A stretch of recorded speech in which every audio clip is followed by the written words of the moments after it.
우리 함께 기도하심으로 목요일 주심 기도회를 주님 앞에 드립니다. 하나님 아버지, 우리를 사랑하셔서 이른 아침 거룩한 주님의 음성으로 깨워주시니 감사드립니다. 주님의 세밀한 음성에 반응하여 주님의 성전으로 또 각자의 기도의 자리로 나아왔습니다. 이 새벽에 주님 앞에 엎드린 주의 백성들 심령 위에 하늘의 평강과 위로를 더하여 주옵소서.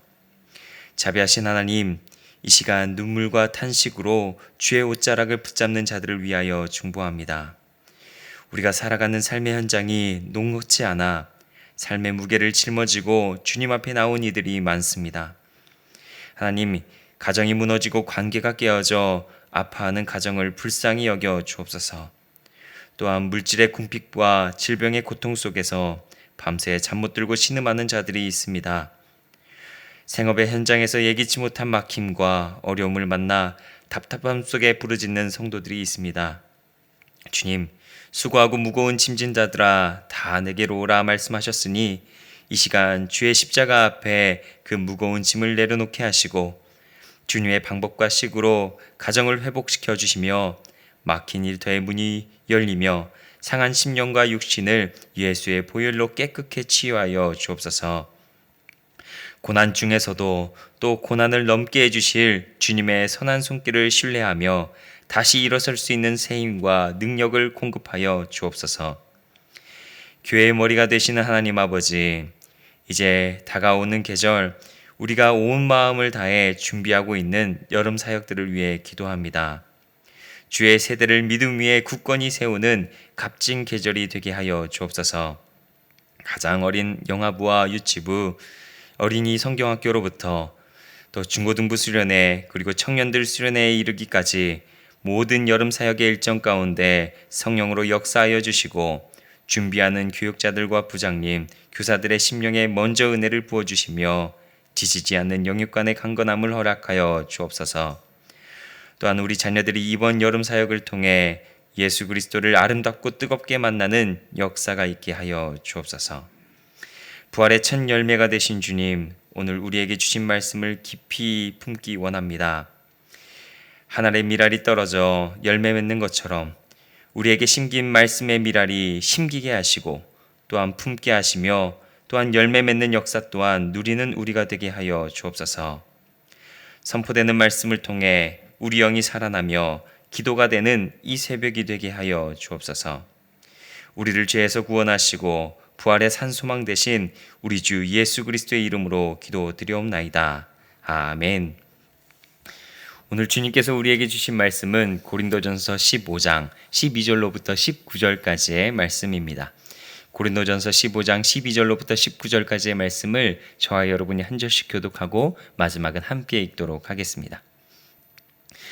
그리스도께서 죽은 자 가운데서 다시 살아나셨다 전파되었거늘 너희 중에 어떤 사람들은 어찌하여 죽은 자가 가운데서 부활이 없다 하느냐? 만일 죽은 자의 부활이 없으면 그리스도도 다시 살아나지 못하셨으리라. 그리스도께서 만일 다시 살아나지 못하셨으면 우리가 전파하는 것도 헛것이요 또 너희 믿음도 헛것이며 또 우리가 하나님의 거짓 증인으로 발견되리니 우리가 하나님이 그리스도를 다시 살리셨다고 증언하였음이라. 만일 죽은 자가 다시 살아나는 일이 없으면 하나님이 그리스도를 다시 살리지 아니하셨으리라. 만일 죽은 자가 다시 살아나는 일이 없으면 그리스도도 다시 살아나는 일이 없었을 터이요.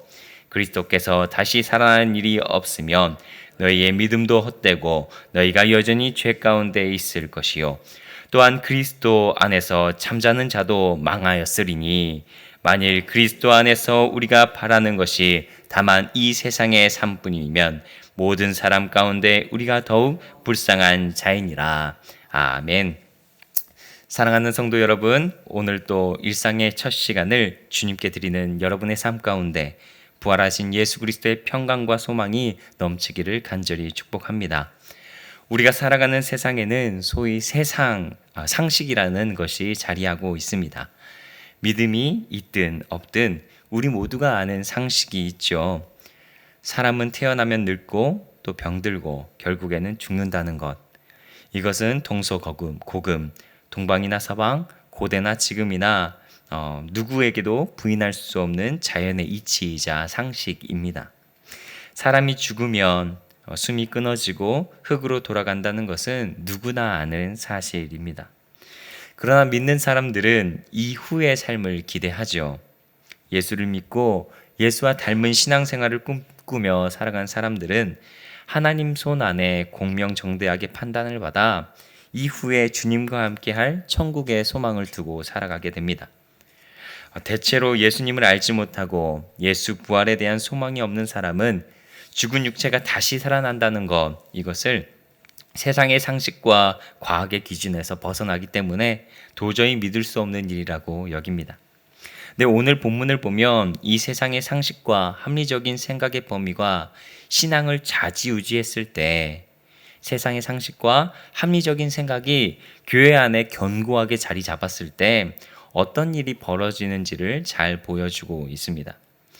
사도 바울이 개척했고 눈물로 목회했던 고린도 교회 안에 아주 큰 논쟁이 일어납니다. 그것은 바로 교회에 다니고 예수를 믿는다고 말하는 사람 중에 죽은 자의 부활이 없다라는 사람들이 있다는 것입니다. 이런 사람들의 생각은 어떠한 것이었을까요?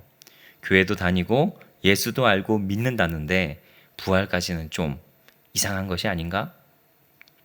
예수는 좋은 분이었다. 예수는 사람도 고치고 좋은 말씀도 하시고 사람도 바꿔놓는 좋은 길로 인도하시는 분이었다. 그래, 나도 그런 예수를 믿어서 내 삶을 새롭게 고쳐 먹었어. 나도 예수를 믿어서 정직한 삶을 살아. 나도 예수를 믿어서 새로운 마음을 갖기로 했지. 이들도 어쩌면 예수님의 가르침, 예수님의 행적을 쫓아 사는 사람들이었을 겁니다.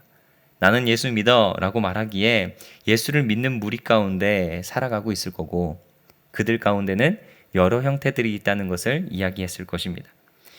그들은 근데 예수 부활이 인간 상식의 밖의 일이었기 때문에 그것까지는 좀 멀리 했다는 것을 알 수 있습니다.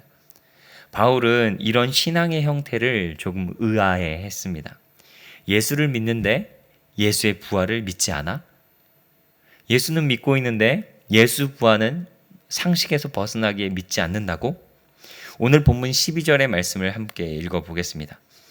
그리스도께서 죽은 자 가운데서 다시 살아나셨다 전파되었거늘 너희 중에서 어떤 사람들은 어찌하여 죽은 자 가운데서 부활이 없다 하느냐? 예수 부활을 안 믿는 사람은 일부 사람들이었겠지만 이 주장은 고린도 교회 전체의 신앙을 좌지우지할 만큼, 흔들 만큼 치명적이었다는 것을 보게 됩니다. 왜 그러냐면 인간의 생각과 한계에 갇혀서 뱉은 그 한마디가 함께 지향해야 할 방향과 넓이 그리고 길이, 이 곳을 정해버리기 때문입니다. 함께 가야 될 신앙의 깊이가 있고 넓이가 있고 다다라야 될 도착지가 있는데 그 한계로 그것을 제한시켰다라는 것이죠. 또한 다른 성도들이 눈물로 지켜온 천국 소망 그리고 부활의 믿음, 이것을 송두리째 앗아가 버린 것을 보게 됩니다. 그렇다면 일부 그리스도 안에, 고린도 교회 안에 성도들은 왜 그렇게 부활을 믿기 힘들어 했을까요? 그것은 그들이 발붙이고 살아갔던 그리스 로마 지역의 문화적, 철학적 배경 때문이었을 것입니다. 당시 고린도를 지배하고 있던 헬라 철학, 또 플라톤주의와 스토아 철학의 핵심은 영혼은 선하고 육체는 악하다라는 기조가 확실했습니다. 그들이 보기에는 인간의 육체, 이것은 영혼을 가두고 있는 더러운 감옥, 때론 무덤에 불과했습니다. 따라서 그들이 생각하는 구원이라는 것은 사람이 죽을 때 영혼이 이 나약하고 상하기 쉽고 죄악스러운 육체의 감옥, 이것을 탈출하는 것이라고 여겼습니다. 그리고 영원하고 또 순수한 영적 세계로 날아가는 것이 바로 죽음의 해방이라고 여겼습니다. 그들의 생각에 영혼이 새로운 곳으로 떠나는 것은 충분히 이해할 수 있고 매력적인 이야기인데, 그러나 죽었던 육체가 다시 신령한 몸으로 살아난다, 이런 부활의 소식은, 몸의 부활은 도저히 받아들일 수도 없고 끔찍하고 미련한 소리였습니다. 왜 겨우 탈출한 육체로 다시 돌아간단 말인가? 이것은 당시의 지성을 거부하는 이야기였고 당시 지성인이라고 자부하던 사람들에게는 받아들일 수 없는 생각이었습니다. 성도 여러분, 어쩌면 지금 우리도 우리 그리스도인들 안에 이런 생각이 있지 않나 생각을 해보게 됩니다. 신앙생활을 하면서 마음으로 믿고 마음과 생각에 위안을 얻으면 됐지. 무슨 다시 몸이 살고 영원히 사는 것까지 꿈꾸는가? 또한 천국이 어떻게 육으로 존재할 수 있는가? 우리의 신앙을 그저 마음의 평안을 얻는 수단으로 평가절하하려는 인간적인 생각이 끊임없이 우리를 뒤흔듭니다. 인간의 상식이라는 좁은 틀에 하나님과 예수 부활을 가두어 버리려는 시도를 항상 우리는 합니다. 사도 바울은 이런 나의 인간적인 생각에 갇혀 부활을 보지 못하는 우리에게, 또한 그들의 말대로 몸에 부활이 없다고 이야기하는 사람들에게 얼마나 이러한 확신이 그들을 철저하게 무너뜨리는지를 이야기합니다. 바울은 예수를 믿으나 부활이 없다고 하는 자들에게 그들이 경험하게 될 비참함을 조목조목 이야기합니다. 그들이 마주할 비참함은 무엇일까요? 첫 번째, 예수님의 역사적 부활이 거짓이 된다는 것입니다. 13절의 말씀 한번 읽어볼까요? 만일 죽은 자의 부활이 없으면 그리스도도 다시 살아나지 못하셨으리라.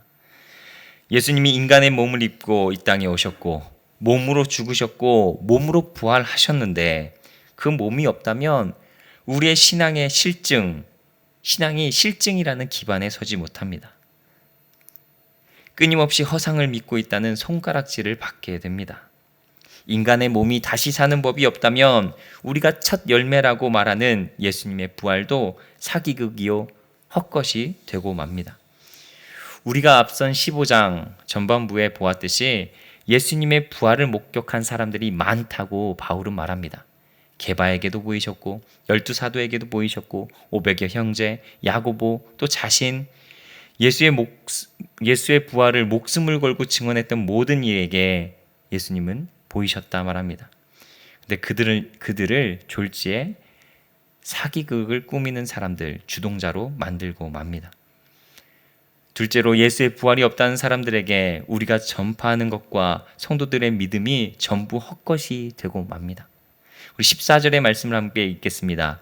그리스도께서 만일 다시 살아나지 못하셨으면 우리가 전파하는 것도 헛것이요 또 너희 믿음도 헛것이며, 우리가 매주 모여 드리는 예배, 새벽마다 부르짖는 기도, 땀 흘려 봉사하는 헌신, 전도와 선교가 아무런 가치가 없는 헛수고가 된다라고 바울은 말합니다.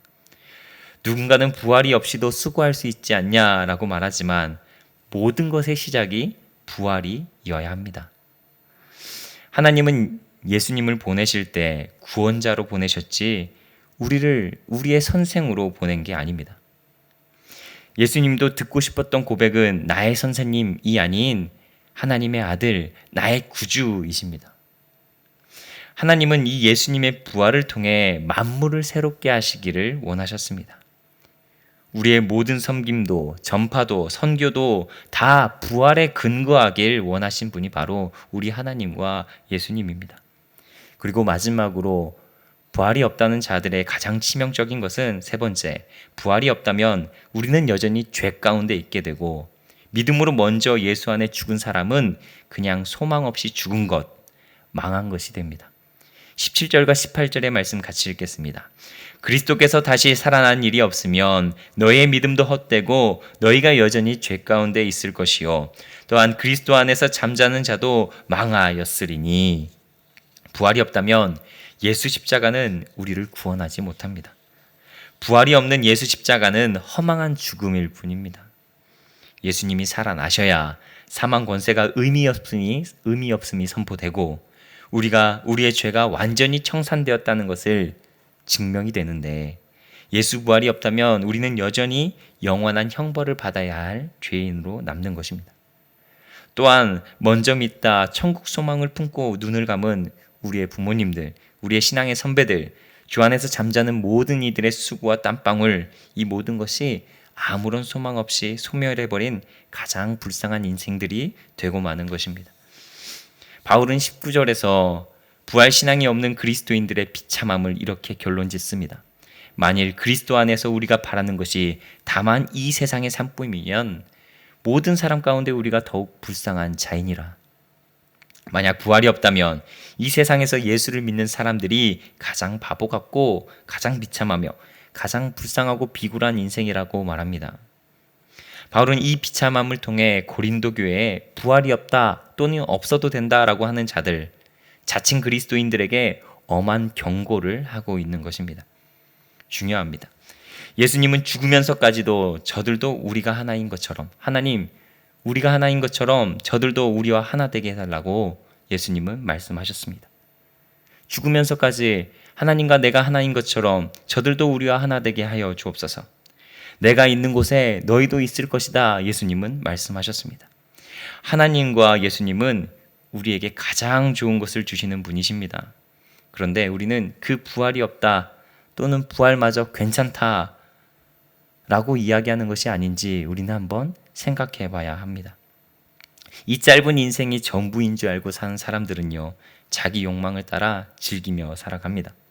그런데 신앙이 있는 사람들은 어떻게 살아갑니까? 이 땅에서 예수를 믿기에, 신뢰하기에 손해도 보고 억울해도 참고 원수까지도 사랑하는 일을 과감히 합니다. 이런 일에 애쓰고 시간도 바치고 물질도 바쳐 헌신합니다. 그런 자들에게 우리 주님은요, 가장 영광스럽고 복된 부활을 주고 싶어 하십니다. 그러기에 우리에게 부활은 소중해야 합니다. 그런데 일부 그리스도인들이 부활은 없다, 오지 않는다라고 말한다면 부활을 소망하는 자들에게 희망도, 여전히 몸을 꿈꾸는 소망도, 여전히 절망 속에서 다시 일어날 힘도 모든 것을 잃게 됩니다. 바울은 왜 이렇게 부활이 없는 것에 비참함을 강조할까요? 이것은 어쩌면 반어법입니다. 그들이 이야기하는 것은 그렇지 않다. 예수님은 반드시 살아나셨다라는 것을 역설적이게 힘주어 선포하고 있는 것입니다. 예수님은 결코 우리를 죄 가운데 두는 것을 원치 않으신 분이십니다. 사망에서 생명으로 옮기시고 훗날 호령과 천사장의 소리와 함께 이 땅에 다시 강림하실 때 주 안에서 잠자는 자들을 깨워주시고 우리 모두를 영광스러운 부활의 몸으로 변화시켜 주실 것이다 라고 강조하십니다. 그렇다면 우리는 아직 경험해보지 못한 이 막연한 부활을 어떻게 확신할 수 있을까요? 우리 마음 한구석에 있는 진짜 내가 다시 살 수 있을까 하는 의심쩍음과 두려움을 어떻게 몰아낼 수 있을까요? 이때 바울은 이 이야기를 건네줍니다. 예수님이 부활의 첫 열매가 되셨다. 예수님이 부활의 첫 열매가 되셨다라는 위대한 선포를 합니다. 혹독하고 추운 겨울을 한번 생각해 봅시다. 매서운 칼바람, 이것이 불면요, 풀도 죽고 나무도 메말라 버린 것을 보게 됩니다. 거대한 나무들도 성장을 멈춘 채 앙상한 가지만을 남겨두고 죽은 듯 서 있습니다. 생명이라는 곳은 어디도 찾아볼 수 없는 절망의 계절처럼 보이죠. 그러나 시간이 흐르면 어김없이 봄이 찾아옵니다.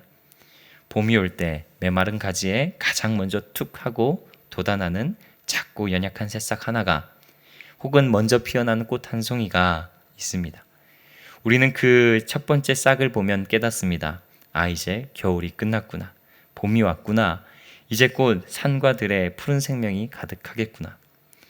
이 첫 번째 돋아난 새싹, 꽃이 바로 봄을 알리는 전령이자 첫 열매인 것처럼 만물이 다시 살아날 것을 보여주는 것이 바로 예수님의 부활이라는 확실한 증거입니다. 예수 그리스도께서 바로 그 잔인한 죽음의 계절을 깨뜨리시고 무덤의 문을 젖히시고 부활의 첫 열매가 되셨습니다. 예수님이 부활하셔서 부활아, 죽음이 끝났다, 생명의 봄이 왔다 선포하시며 뒤를 따르는 우리를 향해 너희도 나처럼 다시 살아날 것이라는 것을 보증해 주십니다. 여러분, 예수님의 부활은 단지 2000년 전 그분의 단독 사건이 아닙니다. 오늘을 살아가는 부활을 믿고 신뢰하는 모든 자들에게 부활을 보여주는 예고편인 줄 믿으시길 바랍니다. 우리의 인생은 짧습니다. 성경의 말씀대로 인생의 연수가 강건하면 7, 80이요 요즘은 100세라고 이야기하지만 영원이라는 하나님의 시간대에서 보면 아주 잠깐이고 사라지는 안개와 같습니다. 일찍이 수많은 믿음의 선배들은요, 이 짧은 나의 인생의 시간을 가리켜 훗날 맞이할 영혼을 준비하는 때라고 했습니다. 인간, 우리의 수명이 있을 때를 뭐라고 했냐면 영혼을 준비하는 때.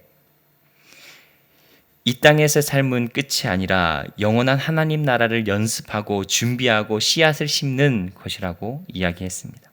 그렇다면 사랑하는 성도 여러분, 부활을 믿고 확신하는 자들의 삶의 태도는 어떠해야 할까요? 세상 사람들은 이 땅의 삶이 전부이기 때문에 조금이라도 더 가지려 하고 온 인생을 이 시간 안에 걸려고 합니다. 죽음 앞에서 절망하고 또한 두려워 떱니다. 그러나 부활의 첫 열매인 예수를 바라보는 우리는 영생을 준비하는 자들 되길 소망합니다. 세상의 상식과 인간의 한계, 내 신앙을 가두지 말고 죽으면 끝이지라는 불신의 말이 내 소망을 앗아가지 말고 굳게 지킬 수 있는 사람들 되길 소망합니다. 그래서 우리가 이 아침 기도할 때는 내 안에 죽어가는 모든 생각들, 절망의 마음들, 염려들을 예수 부활의 권세로 다 내어 쫓으시길 바랍니다. 그리고 부활의 소망을 단단히 붙잡고 오늘 나에게 주어진 이 하루를 소중히 준비하는 하루가 되길 소망합니다. 믿음으로, 사랑으로, 충성으로 주 안에 있는 소망을 두고 채워나가는 사람들 되길 소망합니다. 죽은 자의 부활, 그리고 나의 부활을 확실히 알고 믿음으로써 어떤 고난 앞에서도 비굴하지 않고 당당하고 견고하게 신앙의 길을 걸어가는 주의 사람들 모두가 되길 축원합니다. 기도하도록 하겠습니다.